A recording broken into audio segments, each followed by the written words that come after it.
prepared yet. You need to try and pick off the units as. Look at the shields on the mark. Oh my god, the ball is going to take him.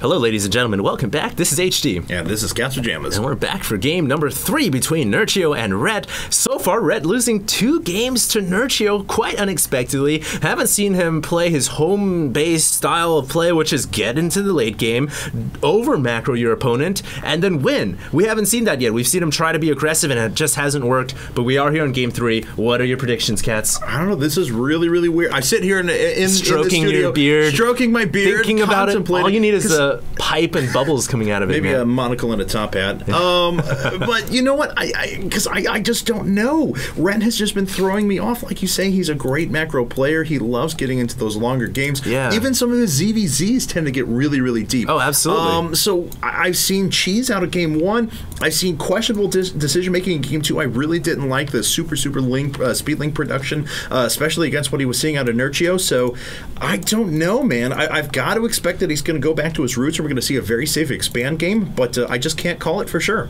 Yeah. Well, you mentioned that Rhett may have made a questionable decision with those speedlings, but you have to remember that, you know, we're the casters, we're sitting here, we saw the Baneling Nest coming up, so yes, it was a very poor choice due to Nerchio getting that Baneling Nest. However, the ramp there, he saw the Baneling. So, I'm not sure if he saw the Baneling Nest. So assuming that he didn't see the Baneling Nest, actually that's a very interesting play because most Zergs in that situation, once they try to play that catch-up, they're going to go for roaches to try to, you know, cover the ramp and then just drone up behind that. Either they're going to really try to mass drone or they're going to get a couple roaches and then drone up behind that. So I think Rhett was hoping that was what Nerchio was doing. Unfortunately, I think Nerchio may have outleveled him. And we see almost a repeat of game number 2 here. Now, Nerchio picks up on the expansion a little bit faster because the walk distance between natural and natural is a little smaller.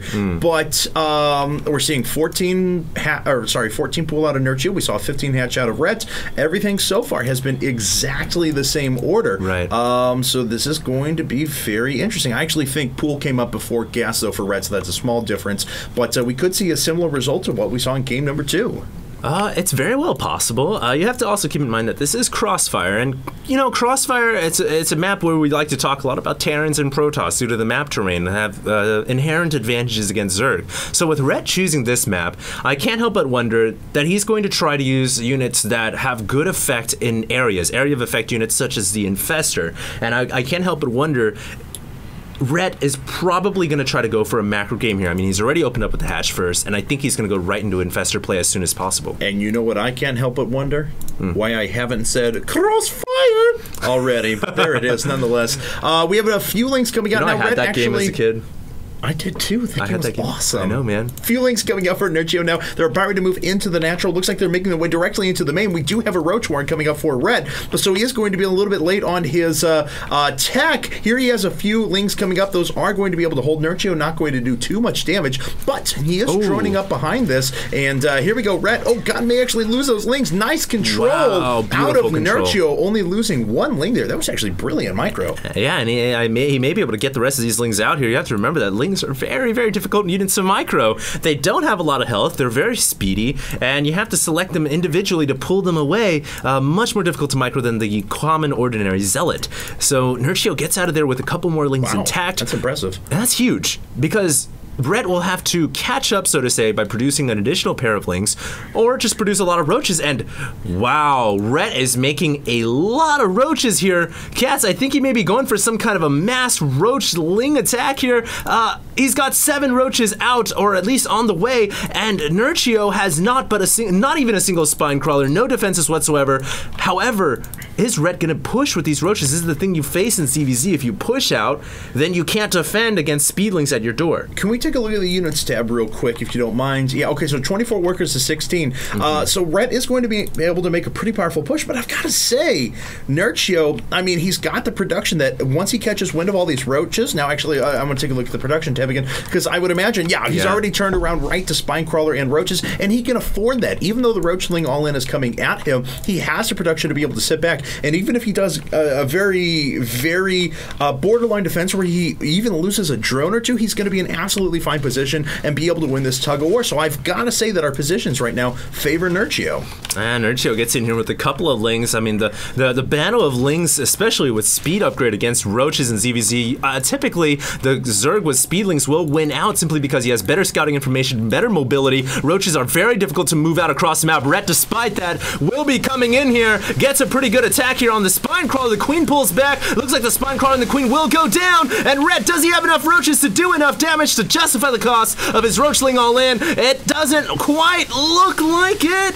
A couple of drones for Nerchio going down. Very even battle right now. Rhett coming in with additional Lings, but I believe that Nerchio has enough to hold this off. Yeah, this is weird. This is almost exactly what I was talking about before. Nerchio, he's going to barely hold. But because he has a production that he does, he still has a superior number of workers. Now, we do have 5 coming up in a row for Rhett, but he's not producing any more forces. And Nerchio did just win the tug-of-war battle at his own base. He's going to be able to counterattack and do significant damage. Enough damage that Rhett is going to have a difficult time holding this. I have to agree with you there. I think Rhett's going to have a very hard time holding this off. He only has Lings right now at his ramp, just playing cat and mouse with these evolutionarily advantageous Lings because they have the speed. Nerchio is going to push these Lings back, and as Rhett finds out that there are Roaches coming as well, he will have to fall back into his natural. Does he have enough to defend against this? He will have to produce more Roaches, but only 2 on the way. The Queen even fighting for her little Lings, but it doesn't look like it's going to be enough, and Nerchio is going to run in here and clean the house, and Rhett is going to go down 0-3 in this series. Rhett is going down, and he will be out of the IPL. And I've got to hand it to Rhett, though. I mean, well, obviously he's going to fall here. There's no way he can come back against this. That is unfortunate, but